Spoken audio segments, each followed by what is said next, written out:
Hello, today we are going to talk about arbitration clauses and lawyer fee agreements. I'm Christy Lewis Abate. And I'm Chris Stigemeyer, Director of Risk Management for the Bar Plan Mutual Insurance Company. Thank you very much, Christy. Arbitration clauses in lawyer fee agreements are very popular, and they're something that is a ordinarily recommended element of a fee agreement.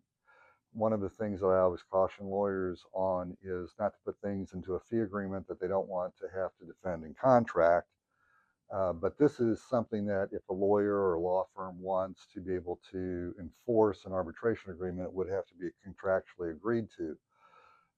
There was a recent case in Missouri that looked at some of the requirements of arbitration clauses and some of the issues that can arise when lawyers kind of walk into their own drafting error.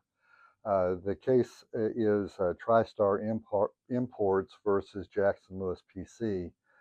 And the arbitration language at issue specifically, as reprinted in the opinion, stated that arbitration shall be in accordance with the Uniform Arbitration Act of Missouri. That is, that's what the law firm drafts into their arbitration clause.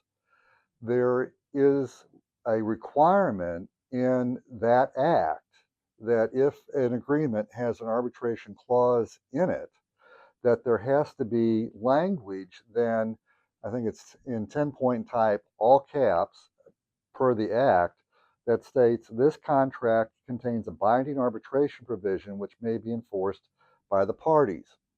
Now, the issue that arose is whether or not the arbitration clause could be enforced in circumstances where the law firm itself stated how it was going to be enforced, that is through the Uniform Missouri Arbitration Act, but then didn't contain the language. And as one can imagine, all the contractual issues that arise there, the arbitration clause was invalidated because the agreement, as written by the firm, stated it was going to be conducted under or interpreted under the Uniform Act, and then did not include the required language. So that's one of those situations where a law firm, I don't know, I have no idea where the language may have been picked up from to include in the arbitration clause, but if anytime something like that gets referenced, the risk management approach would be to go look at the act that is being referenced and make sure all of the requirements of that act then are being complied with per the act itself that's being referenced in the lawyer's own drafting.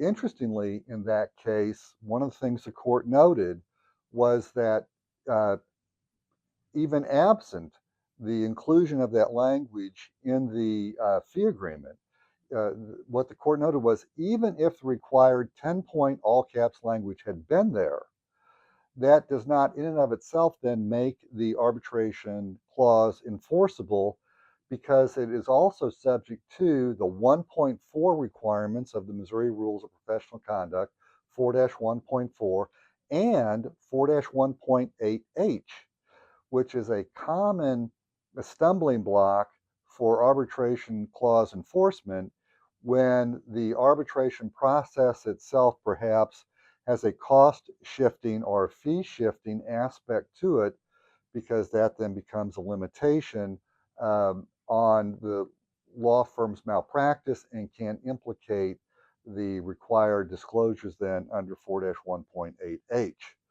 So arbitration can be a very good thing. If a law firm chooses to include that in their fee agreements, it's very important that they look at it, that arbitration clause in its totality, to ensure that they're not getting themselves crossway and where they're not able to get the benefit of the bargain that they believe that they're entering into with that particular fee agreement. All right, Chris. Well, that was helpful information, and we'll have key takeaways listed with this video. Thank you.